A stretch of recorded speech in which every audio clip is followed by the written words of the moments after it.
and welcome to the Grocery Outlet's second quarter 2025 earnings results conference call. At this time, all participants are on a listen-only mode. A question-and-answer session will follow the formal presentation. As a reminder, this conference is being recorded. It is now my pleasure to introduce your host, Ian Ferry, Vice President of Treasury and Investor Relations. Thank you. You may begin. Good afternoon, and welcome to Grocery Outlet's call to discuss financial results for the second quarter ended June 28, 2025. Speaking for management on today's call will be Jason Potter, President and Chief Executive Officer, and Chris Miller, Chief Financial Officer. Following prepared remarks from Jason and Chris, we will open the call for questions. Please note that this conference call is being webcast live, and a recording will be available via playback on the Investor Relations section of the company's website. Participants on this call may make forward-looking statements within the meaning of the federal securities laws. All statements that address future operating, financial, or business performance, or the company's strategies or expectations are forward-looking statements. These forward-looking statements are subject to various risks and uncertainties that could cause actual results to differ materially from these statements. Description of these factors can be found in this afternoon's press release, as well as in the company's periodic reports filed with the SEC, all of which may be found on the Investor Relations section of the company's website or on sec.gov. The company undertakes no obligation to revise or update any forward-looking statements or information. These statements are estimates only and not a guarantee of future performance. Additionally, during today's call, the company will reference certain non-GAAP financial information, including adjusted items.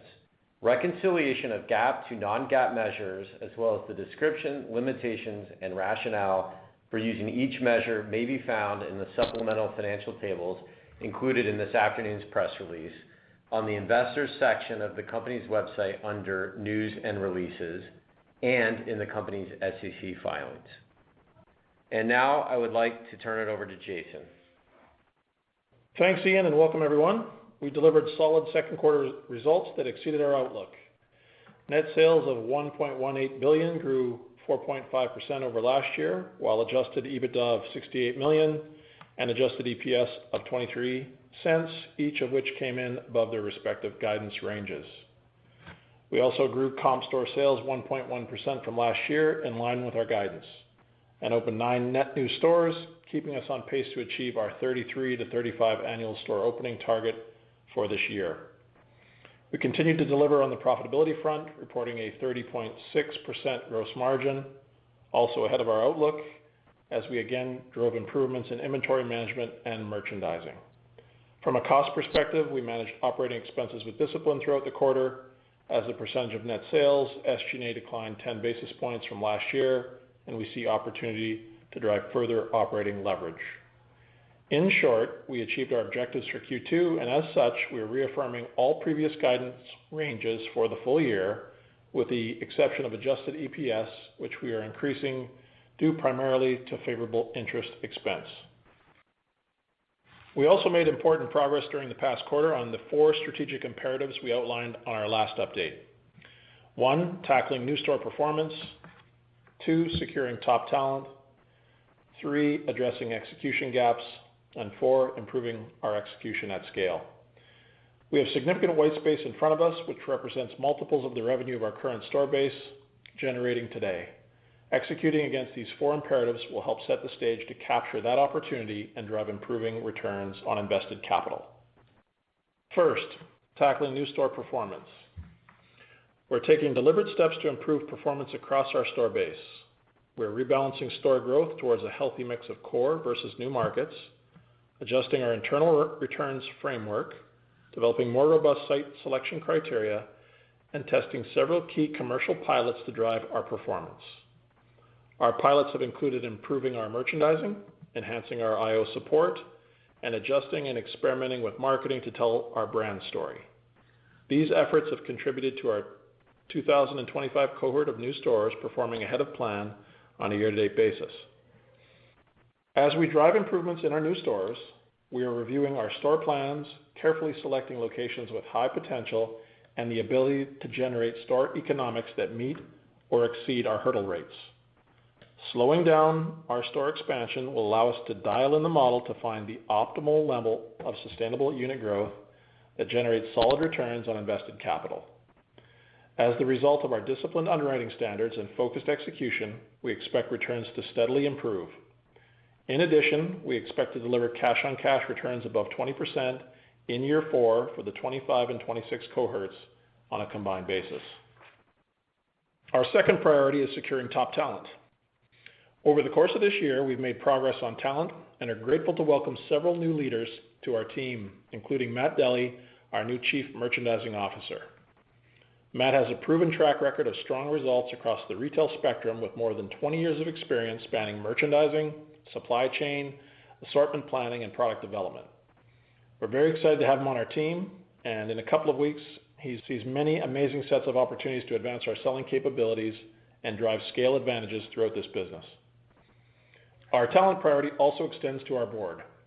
In June, we announced the additions of 2 new board members with deep experience to steward the company through our next chapter of growth.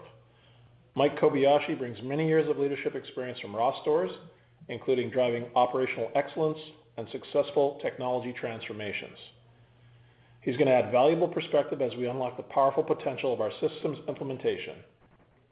Chip Malloy's proven financial leadership experience at retailers like Sprouts Farmers Market and PetSmart will complement our team's focus on achieving improved profitability and attractive shareholder returns. These additions bring a fresh perspective, deep experience, and the governance experience to help the organization build on this turnaround. Lastly, I'd like to highlight the many contributions that both Tom Herman and Ken Alterman have made to the company in their 21 and 14 years of respective service to the board. Saying thanks is not enough for all the hard work and their dedication to Grocery Outlet. They will be missed. Our third priority is addressing execution gaps. On the systems work we're undertaking, we've made steady progress during the last 2 quarters, and this is positioning us to unlock more opportunities across the business. We expect to complete the last major systems update for our IOs by the end of the 3rd quarter. We're continuing to progress by building resilience in our work with better governance and data integrity, process improvement, and selective software simplification. Next year, we're going to transition from development to optimization. In Q2, we completed the real-time order guide rollout, leading to improved inventory visibility and in-stock within our stores. Feedback from IOs who have used the real-time order guide has been overwhelmingly positive. To illustrate the powerful impact of gains in inventory availability, consider that within our focus stores, we've seen a material in-stock improvement on our top 200 items that's driving roughly 200 basis points of comp lift. We're building on the success of the real-time order guide with the launch of our new arrival guide, which we plan to roll out this fall. The new arrival guide will significantly expand the ordering window for both everyday items and opportunistic offerings to our IOs, allowing them to more thoughtfully plan and balance their product mix. The new arrival order guide had been a critical execution tool that our IOs relied on pre-systems launch for their planning. We're excited about reaching this execution milestone and helping our IOs win guests by improving their ability to plan product with extreme value. During the 2nd quarter, we've also made progress on our private brands efforts. We've introduced our own wine label called Second Cheapest Wine. Given the current state of oversupply in the wine industry, we recognized a unique window of opportunity here to launch a compelling selection of wines at under $5 a bottle. This item has generated significant buzz and sales. We continue to believe strongly in our unique value proposition. On our supply chain initiatives, I'm also pleased to report that our transition to 1 DC in the Pacific Northwest has been executed flawlessly by our team, a big win in simplification of operations and improving service levels to our IOs at a lower cost.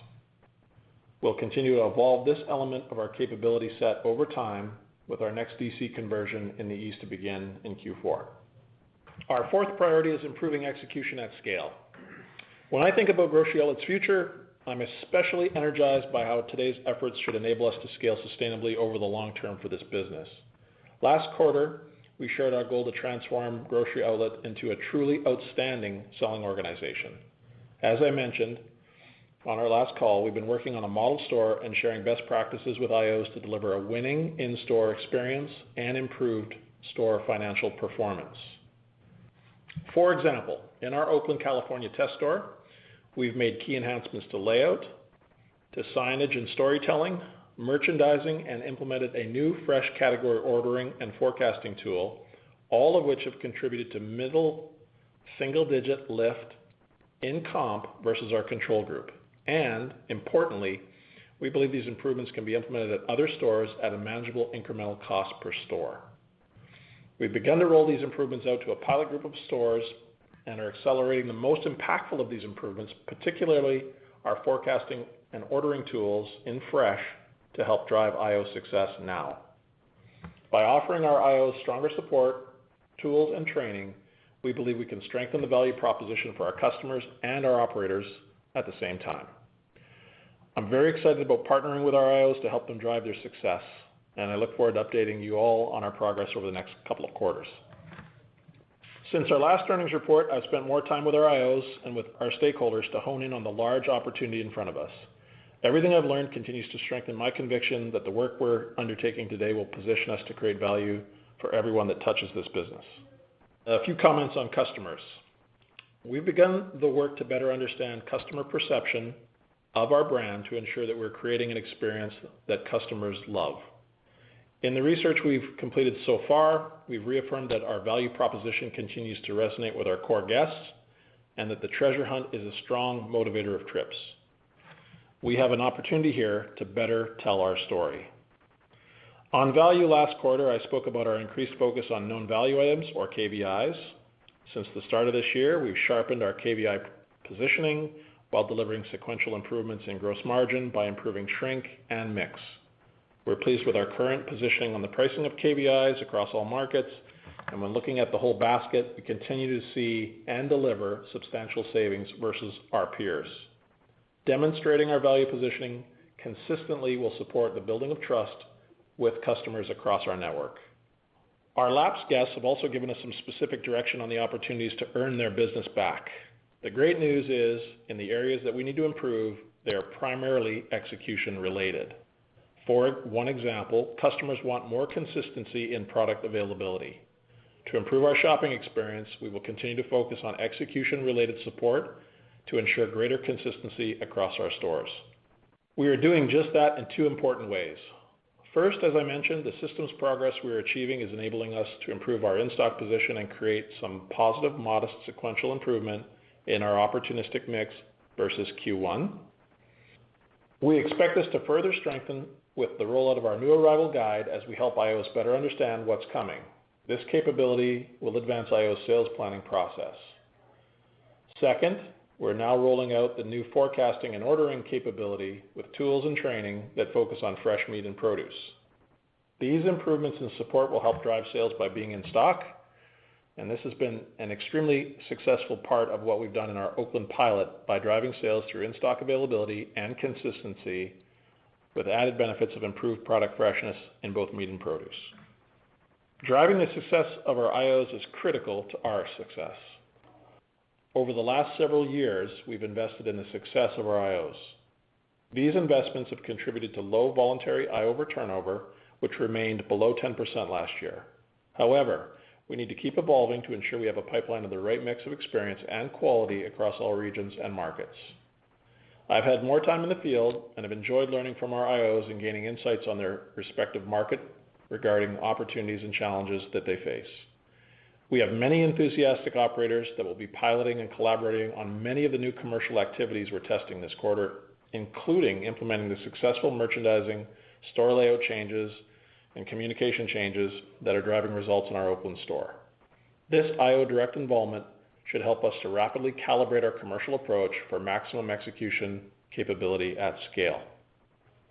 To drive IO success going forward, we're strengthening our sourcing model, investing in training and tools, and engaging more closely to share commercial best practices. This work builds on the stronger systems foundation we're establishing, further enhancing visibility into our inventory for IOs to consistently offer a winning experience for their customers.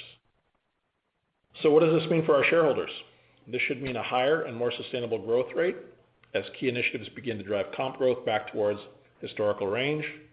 It should mean consistent gross margins, which are benefiting from an increased mix of opportunistic offerings and improvements in our shrink. It should mean operating more efficiently with greater discipline and keeping costs in check to drive operating leverage as we return to growth. I believe this should help us achieve our 6% adjusted EBITDA margin milestone on the way to even stronger margins in the future. It should also translate into stronger returns on invested capital as we underwrite new stores with better data, processes, and rigor. In closing, we believe we have a path to stronger organic growth, margin improvement, and improving returns on capital. By focusing on execution and getting the fundamentals right, we see significant long-term potential for all stakeholders. While we're early in this journey, we are already making solid progress, and I have strong conviction in the power of this model. I want to thank our independent operators, our team members, our suppliers, and shareholders for your continued support. Together, we will thrive as we position Grocery Outlet for its next stage of growth and prosperity. Before turning the call over to Chris, let me finish with a few thoughts on our mission of touching lives for the better. We just completed our annual Independence for Hunger campaign, and during this event, our IOs partner with local nonprofits to provide critical food resources to their communities at a time of the year when they need it most. Our supply partners also contribute by donating food and collaborating on events with our IOs. I'm very proud to share that we've raised over $5 million this year, the equivalent of more than 10 million meals benefiting over 500 local organizations. We are equally proud of the $30 million that we've raised over the 15-year history of this program. That is a wow, and we're very proud of it. With that, I'll turn the call over to Chris to take you through our financial results and our outlook. Thank you. Thanks, Jason. In the second quarter, we achieved encouraging progress as we began to execute the strategic plans we laid out last quarter. As Jason shared, our second quarter results exceeded our outlook, and as we deliver on the key initiatives of our strategy, we are beginning to see modest comp improvement. At the same time, our focus on achieving operational excellence continued to drive gains in profitability. Looking beyond the quarter, our disciplined approach to store expansion is setting the stage for stronger long-term returns on invested capital. These wins bolster our confidence in the achievability of our plans for the year, and as a result, we are reaffirming our 2025 outlook, except for adjusted EPS, which we are increasing due primarily to favorable interest expense. I will walk you through our Q2 results before sharing more detail about our outlook. The comparisons I will provide are on a year-over-year basis unless noted otherwise. Please also note that with the closing of our UGO acquisition on April 1st of 2024, our second quarter 2025 results and their prior year comparisons include UGO for the full quarter. Net sales increased 4.5% to $1.18 billion, driven by a combination of new stores opened in the last 12 months and a 1.1% increase in comparable store sales in the second quarter. Comp growth was driven by a 1.5% increase in transactions, partially offset by a 0.4% decrease in average transaction size. We continue to make progress on driving in-stocks on everyday items and increasing our mix of opportunistic offerings, all of which are showing initial signs of contributing to comps. In the second quarter, we opened 11 new stores and closed 2 stores. We remain on track to deliver our annual target for 33 to 35 net new stores for the year, and we ended the second quarter with 552 stores in 16 states. Gross profit increased 3.3% to $360.7 million, and we achieved gross margin of 30.6%, which exceeded the high end of our outlook range. Gross margin was down 30 basis points compared to last year, but increased 20 basis points compared to the first quarter of 2025, driven primarily by improvements in inventory management. SG&A increased 4.2% to $336.8 million compared with the second quarter last year, and leveraged 10 basis points to 28.5% of net sales. The decline in the year-over-year SG&A ratio was driven primarily by a decrease in commissions as we are no longer paying elective commission support related to the system's conversion. This was partially offset by growth-related costs in stores and corporate support. Relative to Q1 this year, SG&A as a percentage of net sales was down 90 basis points, due primarily to reductions in salary expense and incentive compensation and other corporate costs.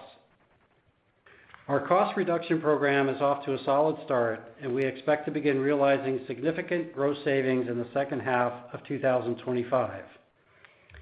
While the majority of these savings will be reinvested in the second half to drive growth and support our IOs, we expect substantial net savings from this initiative in 2026. As we discussed on the last call, we are shifting our focus toward clustered store openings with the most attractive market conditions, and as part of that effort, the company incurred $11.2 million in charges during the second quarter related to the previously announced restructuring plan. The charges related to a combination of impairment and disposal of long-lived assets and lease termination costs. The actions under the restructuring plan are now substantially complete. Net income was $5 million, or 5 cents per fully diluted share, compared to net income of $14 million, or 14 cents per diluted share last year. Adjusted net income decreased 9.3% to $22.8 million, or 23 cents per adjusted diluted share, compared to $25.1 million, or 25 cents per adjusted diluted share last year. Adjusted EBITDA was $67.7 million for the quarter, compared to $67.9 million last year. Adjusted EBITDA margin was 5.7% of net sales, down 30 basis points from the prior year, and up 110 basis points from the first quarter this year. Net interest expense was $6.5 million, up $985,000 year over year. The increase in net interest expense was driven primarily by higher average principal debt, partially offset by a decrease in interest rates.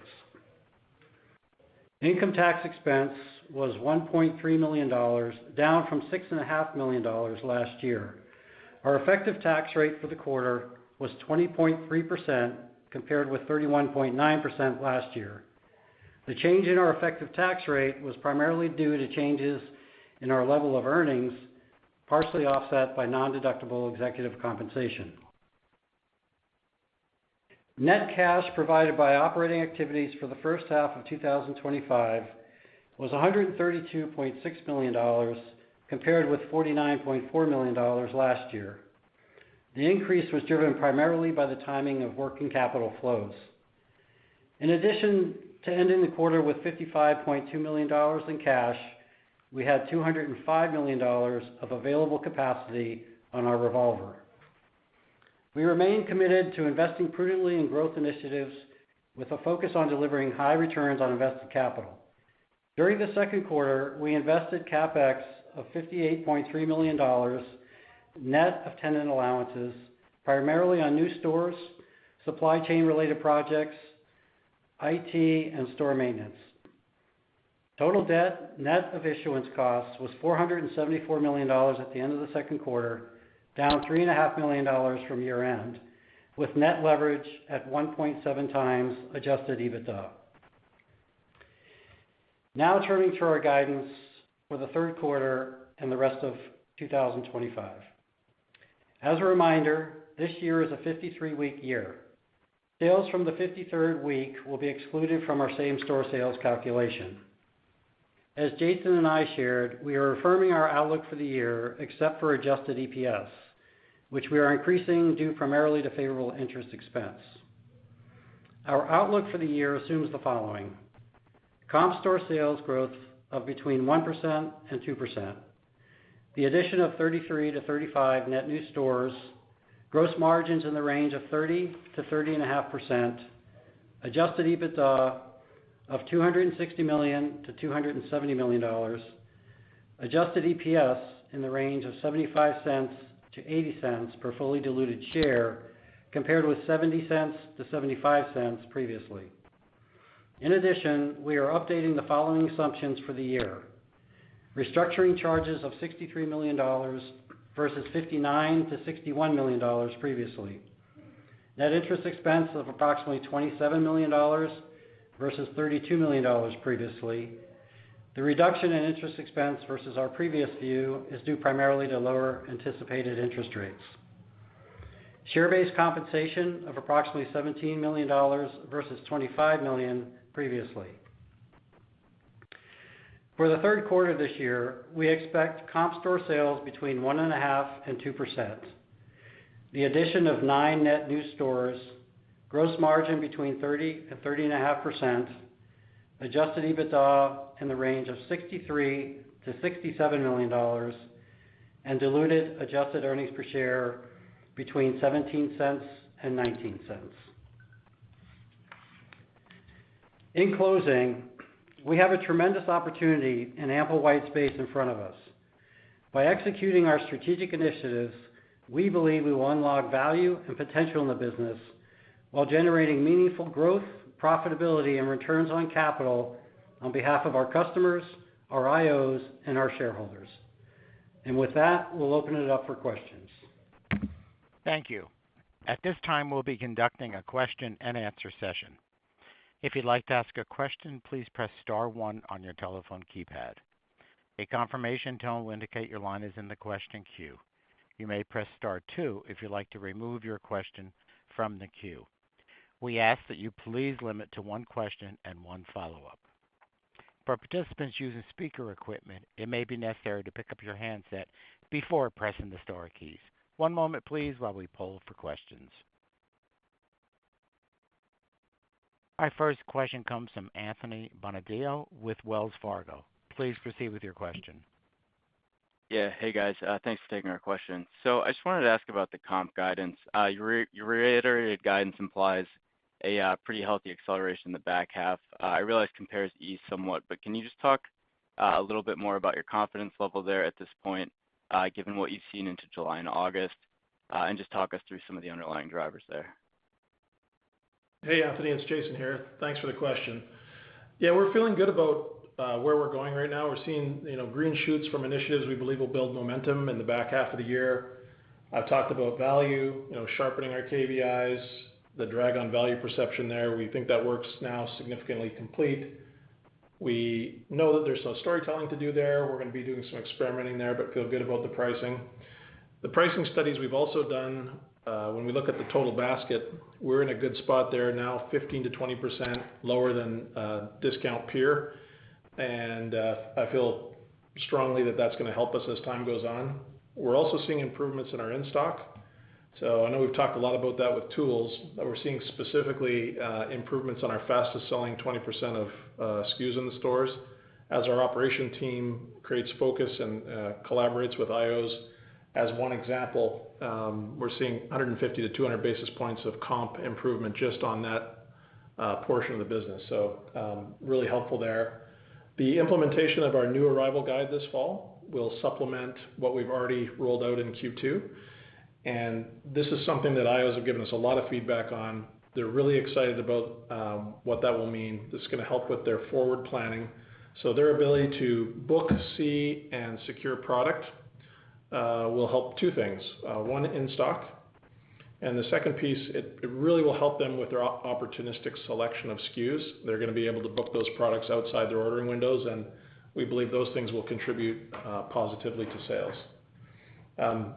Some other points, our consolidation in the Pacific Northwest, I mentioned in my opening comments, that's helping that region with better in-stock for service levels and variety. So, kind of 2 really important points there. All of that, in addition to probably a really important point here, is we are rolling out a forecasting tool, ordering tool we've never had in meat and produce specifically. And so this is not a systems dependent tool, but it works very effectively. I've done it in my past in other organizations. We're seeing double-digit increases in sales in those 2 departments in our test stores. And so we're now rolling that out to the entirety of the business. So for all of those reasons, we feel that the business will, the forecast, the guidance we're giving, we're feeling good about. Helpful. Thanks, guys. Thanks, Anthony. Our next question comes from Corey Tarlowe with Jefferies. Please proceed with your question. Great. Thanks. Just wanted to talk about, Jason, one of the comments you made about the newer cohorts of stores. Sounds like they're performing a little bit better. Was just curious, maybe if you could unpack some of the drivers there. And secondarily, it seems like a lot of the changes that you're making are very sensible, number one, and also very trackable given the comp lift that you were seeing. And we're hearing like 150 to 200 basis points or mid-single digits. I mean, how do you think about the opportunity based on what you're seeing in your test stores as you continue to roll out some of these initiatives across the broader fleet? Yeah, it's a great question. I'm really excited about it, to be honest. The pilot work that we're doing in Oakland, we've just introduced. We're almost done in Marin City. Our IO there, you have to talk to her. I mean, she's levitating off the ground. She's so excited about what she's seeing with her guests and the results. We're going to obviously roll, anything that works and resonates with guests. That's what we're going to put into this business. So all of the things we're learning about what we're doing here are going to go into the new store executions. In the near term, we've talked about the store count. We've talked about the mix. So when we think about the mix here, we have adjusted the mix of stores, infill versus new markets. That is important to note. Just a little hair north of 50% of the stores we've opened this year are infill. We are spending a lot of time on site selection criteria, making sure that our volume underwriting makes sense and that we're spending a lot of time on site strength. These are kind of fundamental good practices when you're thinking about growth. The work that's already begun on clustering and how we think about IO support in those markets, the supply chain support, the marketing, all helpful pieces. And we see healthy returns building in 25 and 26 as a result of that work and effort to come. That's great. And then just, Chris, on the sort of the shape or the timeline of gross margin evolution, how should we be thinking about some of the puts and takes from the transition into the new DC? And then I believe there's a new conversion coming, as well as the pricing that you've been injecting into the business to help to drive sales. So curious how to think about the gross margin as well as we look ahead. Thank you. Yeah, sure. So we feel good about where our gross margin guidance is at for the year. We've talked about some improvements in shrink, and we think there's more there. But just given the various initiatives and pilots Jason mentioned some of them, but we just want to have some flexibility in the margin. So I'd say at this point, the 30 to 30.5 is a good range for the margin. Okay. Thank you very much. Best of luck. I'll pass it on. Thanks, Corey. Our next question comes from Mark Carden with UBS. Please proceed with your question. Good afternoon. Thanks so much for taking the questions. So to start, just what are you seeing recently with respect to the health of the consumer? Any incremental changes to the shopping habits over the course of the past few months? And then just related, how are you thinking about potential impacts from SNAP changes going forward? Thanks. Hey, Mark. We aren't seeing anything as of yet on customer. We know that there's lots of talk about recession and those kinds of potential things. This business historically, wins during periods of recession and in the past high, kind of peak inflation. What we're doing here is really readying the business for any kind of eventuality in the market. So we're really focused on what the customer's looking for and what we think the opportunities are to improve our execution and obviously the experience. And so that's our focus. Again, not seeing a lot that would tell us that the customer's changing at this point. SNAP should drive, whenever you see some of those changes, people are looking for value. And the folks that are on those programs, definitely we would be a choice for them, a selection of choice for them, and we expect to take advantage of that. That's great. And then as a follow-up, Jason, it sounds like some productive meetings with your IOs. How would you describe the current health of your IO base? Is your pipeline seeing much of an impact from any of the macro uncertainties or any lingering concerns about some of the prior execution challenges? Just what's shaping up in general on that front? Yeah, sure. We see a healthy balance between supply and the demand when it comes to IO engagement. I am actively engaging with our IO network. I think communication is an essential ingredient in building trust. And so we've introduced a number of new ways to increase the frequency and depth of communication. I think that's very helpful. When we think of the health of the IO network, I know I mentioned in my remarks, voluntary attrition is less than 10%, this last year on year. So we're feeling good about where we are. It doesn't mean that there isn't room to improve. And clearly, the business has been through some challenges with systems that made some of those, their day-to-day work very challenging. I'm very committed to our IO network making both the business stronger, which obviously leads to higher profits, but also easier to run. And so I think we're on the same page with our IOs on what's required and what that roadmap might look like. Great. Thanks so much. Good luck, guys. Thank you. Our next question comes from Robbie Ohmes with Bank of America. Please proceed with your question. Oh, hey, Jason. My first question is on the new arrivals guide and also the order guide. Can you just kind of give us some color on the new arrivals guide, like how these systems are for the IOs versus what was going on pre the SAS rollout? Sure, Robbie. Yeah, great question. So the new order guide has come out. That went very successfully. The feedback's been very good. We were actually able to make some enhancements to GOT implementation. The speed of the system is actually faster than it was before. Feedback's been great.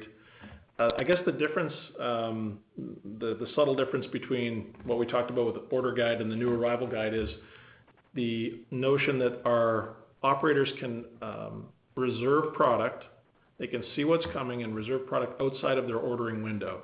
So really what it does is it helps them build their merchandising plan and their execution for their team. And so they'll go in and they'll review what's coming. This is how it worked in the past over a period of time as they go to execute. And so when we're meeting with IOs, this is something they're very excited about. And, we're making good progress on the development on that front and expect to have that rolled out, between Q3 and Q4. So right before our key selling season. And again, we're excited about that progress from our team. That sounds great. And Chris, maybe for you, just can you remind us where you guys are on the curve on the SG&A commission support? That was less support was a benefit this quarter. Is it a tailwind? How many more quarters is that a tailwind for you guys? No, it's not. I mean, there's no more commission support we're providing. Right. So versus last year, when did you stop the commission support? Maybe just remind us, was this the last quarter where you were getting a benefit from no longer providing the support? Yes, that's correct. So going forward, it'll be, year-over-year comparisons will be the same. Perfect. Thanks so much. Thanks, Robbie. Our next question comes from Jeremy Hamlin with Craig-Hallum. Please proceed with your question. Thanks for taking the questions, and wanted to start with your new unit development, kind of moving forward. You talked about the plans, I think you said 9 in the third quarter, and that you're mostly or slightly over 50% infill markets. As you look ahead and you think about how to plan the business to continue growing, moving into 26 and beyond, are you looking to go to 70% infill markets? Can you give us a little visibility on what you're thinking in terms of the future on that? Sure. Happy to. So, again, from the last calls, we talked about slowing down, working the model. In the near term, the points I've gone through are helpful to get those returns up over 20. We feel good about that. My aspiration is to improve those returns actually over 30, and we're going to do that over time. And that's all about making sure that we open stores at higher starting sales rates. That means the brand awareness has to be there. Our storytelling is going to be strong. We want to make sure that IO strength and execution is there, and that we're localizing stores and markets. And all of that will lead to decisions about what the mix is. But in the kind of 26, 27 range, we're in the zone around 50% or better on infill. And we feel that we've got at least 20 to 25 opportunities per year to continue to infill-based opportunities with high returns that will help us with the mix as we work the model. Got it. And then just stepping back, so you've got the real-time order guide in place. You have new arrivals, which sounds like an exciting initiative. What do the IOs tell you now that you've got real-time order guide done? What do they tell you they want or need the most to really get the business back to where it should be? Yeah, I've had a number of IOs tell me that the number one thing they've been waiting for is the new arrival guide. So there's a fair bit of excitement around the rollout of that this fall. That's the number one piece. Clearly, there's other small components. We want to make sure that our stores are easy to run, and so the systems they use, the processes that we provide, the support we give, we want to make sure that that's as frictionless as possible so that our IOs are able to focus on their communities, their teams, and obviously their customers.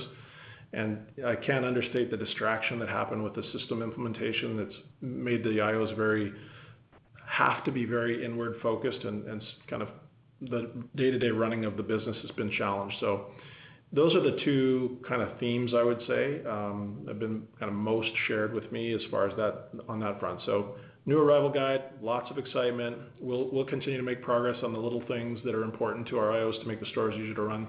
Those are the two things that on the system front that our IOs have given feedback on. Just a clarifying question on the comment about the new arrival guide, and I think you said a double-digit lift in meat and produce. Is that just on the test location in Oakland? Yeah. Thanks for the clarity there. Importantly, that is a new capability. So it's called Product Movement Record Just-in-Time Ordering, and it's for meat and produce, and it's actually not linked to the new order guide, or new item arrival guide. Those capabilities in the business were really grocery focused, packaged good focused in the past, and they continue to be. We do have meat and produce in our order guides, obviously, but this will help our stores very specifically in the way they think about forecasting for demand and the fulfillment of fresh produce and meat. And what we've seen so far in the two stores we've got this in is double-digit sales increases for both meat and produce. This has a lot of spin-off benefits. Obviously, being in stock is one of the most important things that customers have given us feedback on, how we can earn their business back. And clearly, being in stock on the things you sell is very profitable to do. And so I'm personally extremely excited about the prospects of seeing that rolled out. And I know that the IOs that are going through the training right now are also equally excited about the simplicity of that and what that means for their business. Great. Thanks for taking the questions and best wishes. Thank you. Our next question comes from Mike Baker with D.A. Davidson. Please proceed with your question. Hey, did you guys talk about the pace? I don't think I heard it, but the pace throughout the second quarter, how the months progressed, and then I guess related to that, if my math is right, and sorry, I'm doing it on the fly here, it might not be correct, but it seems like if you look at the full year guidance, and then we have the third quarter guidance, so you can sort of back into the fourth quarter, it seems like a much better sort of ramp or comp and growth in margins, et cetera, on basically all line items in the fourth quarter versus the third quarter, even adjusting for the extra week. Any particular reason for that? Is that right? And any particular reason for that? Thanks. Yeah, I think just to make sure I understand your question, are you asking about the improvement in run rate on comp sales, Mike? Is that what you're? Yeah. Well, so sorry, it is really two different questions. First, within the second quarter, can you talk about the pacing throughout the second quarter, and then full stop. The second question is, if you look at the implied guidance for the third quarter versus the fourth quarter, the fourth quarter looks like it has better comps, better margin growth, better EBITDA growth, et cetera, than does the third quarter, even adjusting for the extra week. All that's on a year-over-year basis. Yeah, sure. So on the first question, we do expect to see improvement in comps, and that's what we're seeing right now. So our guidance right now is consistent with our experience. And just to make sure that it's clear, we do have a 53rd week included in our guidance for Q4, and so there is the benefit of the leverage, if you will, for that last week of the year. Just to make sure that's clear. Right. I get that. But again, maybe my math is off, but even taking out $75 million in sales and I think you said $5 million EBITDA and what we think that means for EPS, it seems better in the fourth quarter. But okay. But again, I was referring to my first part of the question was in the second quarter. Talk about April versus May versus June and what you're seeing in early July, if you could, or in July and early August.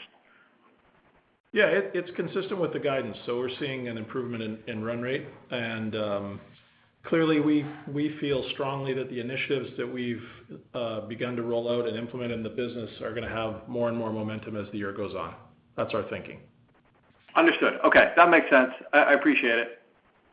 You bet. Thanks, Mike. Our next question comes from Oliver Chen with TD Cowen. Please proceed with your question. Hi, thanks a lot.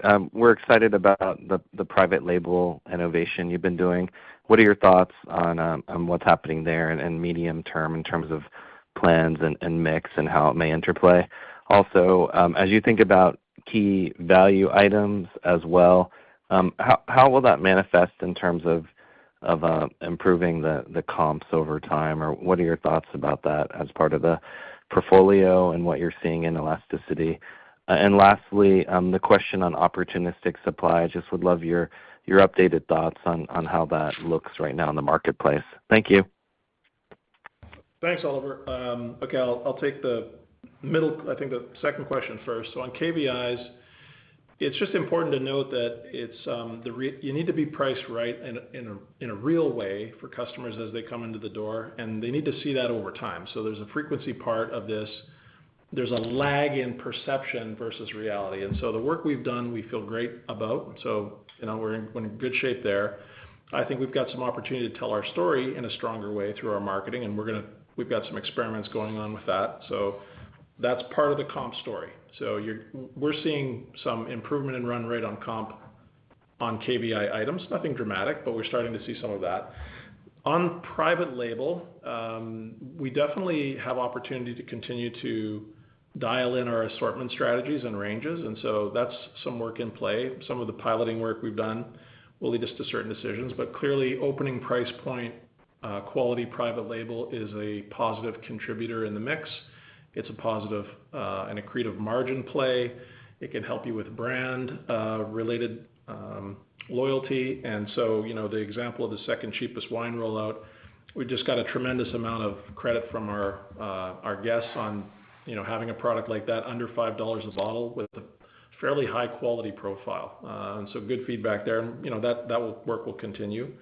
And then on the op mix, third question you had, there's our buying teams continue to have lots of opportunity, and we're not seeing a problem or an issue as far as finding the product. It's as we continue to improve what we're doing here, we did see a slight improvement, a modest improvement in our mix and op. And I think that again, as we work with our IOs and give them new information, it's helping us. Will drive results that show up in comp store sales as well as I think improved margins. And that clearly op does a number of things for us, including drive a lot of value for customers. So we're excited about what's ahead there. Okay, thanks. One follow-up. You gave a lot of great details about the new store environment and strategies. What are the harder parts of what you're endeavoring, and/or why weren't some of these principles in place prior? Thank you. There's a lot of execution to do. So in any of these things, there's just a tremendous amount of execution to do. There's process work to do. I think if we think about the business and the challenges with systems, we're very distracting here, and so I think a lot of what's happened here has just been a tremendous drag on the organization's focus. And so as we come out of that darkness, so to speak, we're going to open up a lot of opportunity for ourselves to be focused on the customer and improving our business. Thanks a lot. Best regards. Thank you. Our next question comes from Leah Jordan with Goldman Sachs. Please proceed with your question. Thank you. Good afternoon. At the beginning of the call, Jason, you highlighted an opportunity to drive further leverage of SG&A over time, and this has been a main investor concern for a long time. So seeing if you could provide more detail on that, what are the areas that you could optimize over time, and any color on the potential timeline there? Sure. Chris has done a little bit of outline on that, but we do see opportunity on a number of fronts. We'll probably give a little more color on that maybe in the next call. But one of the things that is kind of obvious, I guess, to everybody is the systems work. We do believe that as we move through the stabilized phase into more of an optimized phase, there's going to be opportunities for us to improve the tools we provide to stores and our business, but also simplification work that will happen. And there will be spin-off effects on costs, whether it's CapEx and some OpEx. Those things will come. And then the work we've already engaged with goods not for resale, the continued work on shrink improvement, all of these things are going to be helpful for us as we continue to grow the business in a profitable way and take costs out over time. That's how we've been thinking about it. Yeah, and it's Chris, just to add to that, we're very focused on G&A for sure, and I'm very pleased with the progress that we've made thus far. We're also, as part of it, looking at all areas, including supply chain, freight, and other costs that we can be more efficient on. And again, there's some progress made on there. So, the savings will be meaningful and will contribute to leverage. We may reinvest some of that to help drive, sales and comps with our IOs, but I do expect for 2026 that it will be a meaningful contribution overall. Very helpful. Thank you. Our next question comes from John Heinbockel with Guggenheim Securities. Please proceed with your question. Hey, guys. Good. Jason, one thing I want to start with, I think you said in the test stores, right, meat and produce are up double digit. I mean, I take that to mean, somewhat north of 10%. But I think you also said that maybe total comp was up mid-single digit. So I'm curious, I don't think meat and protein are not, or meat and produce are not huge percentages. So you're getting a lift, a sizable lift beyond meat and produce. Is that fair? And then how representative do you think that is as you roll this out? Yeah, I think that's absolutely the case, John. It's across many categories. So we're seeing nice improvement across the business.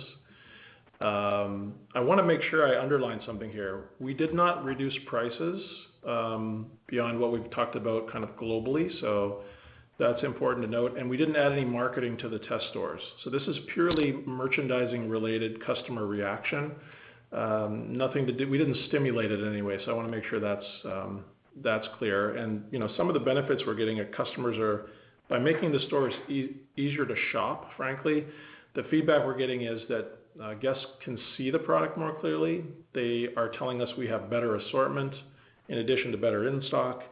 And so, what we're seeing in the test stores is customer count increasing, but also really nice basket growth across categories. So a really healthy mix of, kind of opportunity. And I see that being something that's transferable right across the business. So, you kind of wait until you have 6 or 8 stores, which is what we're doing next. We've got a number of IOs who have signed up and are excited. They've been, the local stores come in and they see what we're up to. And we've got a group of those that are going to be rolling these things into some stores in this quarter. But I think those things are very transferable to the entirety of the business. So, we're very excited about what we're seeing so far, John. And then quick follow-up. I know it's still early in your tenure, but have you started to form a view on company-owned stores? Because I know you've got UGO.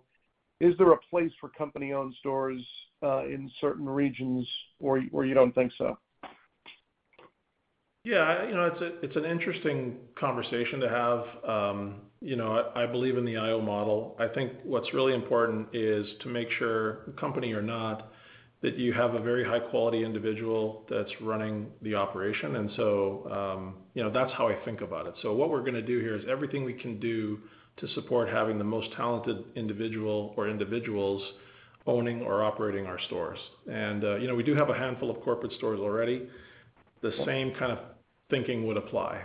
I don't have, John, a program that says we're gonna open 50 corporate stores or anything like that. That's not in my thinking at this point. Thank you. Thanks, John. Our next question comes from Simeon Gutman with Morgan Stanley. Please proceed with your question. Hey, good afternoon. So one of the comments was about consistency, keeping the same products on the shelf. Some of the customers like that. Do you have a view on the mix between closeout and everyday? And if you have to increase every day, does the math of the model change in any way? It doesn't sound like it, but curious how you think about that. Yeah, no, there is a few hundred products you want to carry every day, but the vast majority, thousands of products, would be opportunistic. So when you think of what's interesting about retail is there is a small number, several hundred, that represents a fairly large portion of sales that almost everyone buys universally. But beyond that, there are literally thousands and thousands of products in our stores, and will continue to be, and are in the test stores, that provide this model with a unique mix and profit profile. Okay, and then related to something you said earlier, you said in the test stores you haven't touched price, or I don't know if I missed that comment, or you haven't lowered price in any capacity. If you think about what's going to drive stronger comps in general, I don't know if you put your finger on it. Is value a component of it, or value should still be there even with consistency in the same breath? Yeah, value generally for customers, they define it. It's value equals, and just everybody has a different formula. Price plus quality over service. And so it's very important to get those components in the right mix.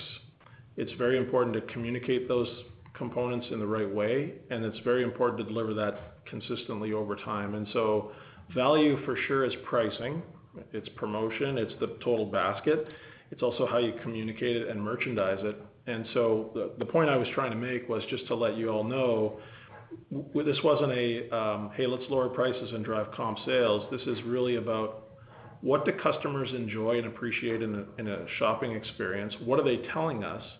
And how do we merchandise the stores to increase sales and increase our bottom line? And so, the two objectives here are to make something relevant for the customer so they come and they're loyal.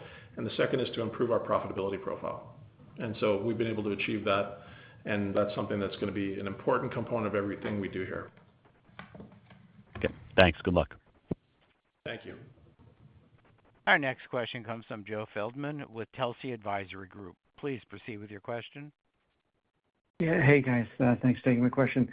So, wanted to ask about transactions and ticket. You talked about transactions definitely being up, ticket being down a little bit. Is that a reflection of the consumer or the pricing environment or the number of items in the basket? I'm just curious what you're seeing from that standpoint.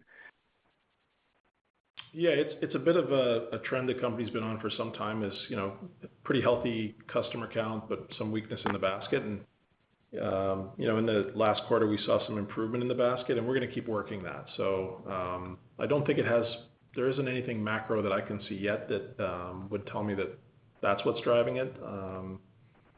Not in a significant enough way that I could give you a conclusion. I do know that making the stores the experience better, we're going to get bigger baskets, and we saw that in our test store in Oakland. The basket's very healthy there, well above kind of company norm and growing. And so we're getting what you always love is more items in the basket, larger baskets, and customer count growth. And we're getting all of those things in the test environment. That's great to hear. Yeah, because that's kind of where I was heading with that. I'm glad you answered that. Thank you. And then my other quick question, I know it's probably a little further afield at the moment, but on digital or e-commerce, like, what are your view of that now you've been there, half a year or so? Any thoughts on the strategy from that standpoint? Yeah, we've got some digital execution. I do think that there's opportunity for us to make some improvements there. We're not ready to share anything there. That has not been our first focus, so we're focused on the core. Obviously, many retailers are doing really well on that front, and I think we have some room to grow, absolutely. Got it. That's helpful. Thank you. Good luck with this quarter. Thanks very much. Our next question comes from Bill Kirk with Roth Capital Partners. Please proceed with your question. Good evening, everybody. Jason, as you've spent more time with the IOs, have you given any consideration to allowing more scale at the IO level and maybe for the best operators to have more stores? Yeah, I think there's been a history here, and then something we've continued with is IOs having, 1 or 2 stores. We did add in this quarter some of our most competent, successful IOs, additional stores. And, when you see, like anything else, you want to make sure that you're providing opportunity, and I think that's something that we feel good about. Okay. And then I don't know, I guess more housekeeping question. On the Easter shift that was in the period, did you mention how big that was to comp? And does it impact more the transactions or the transaction size?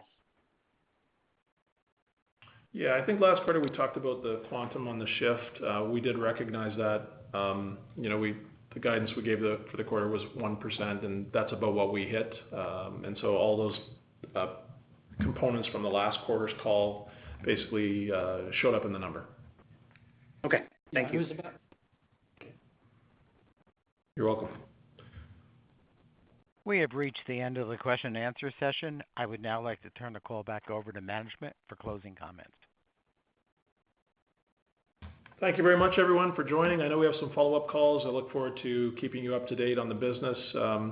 We're excited about what's happening here at Grocery Outlet, and thank you for your attention this afternoon. This concludes today's conference. You may disconnect your lines at this time, and we thank you for your participation.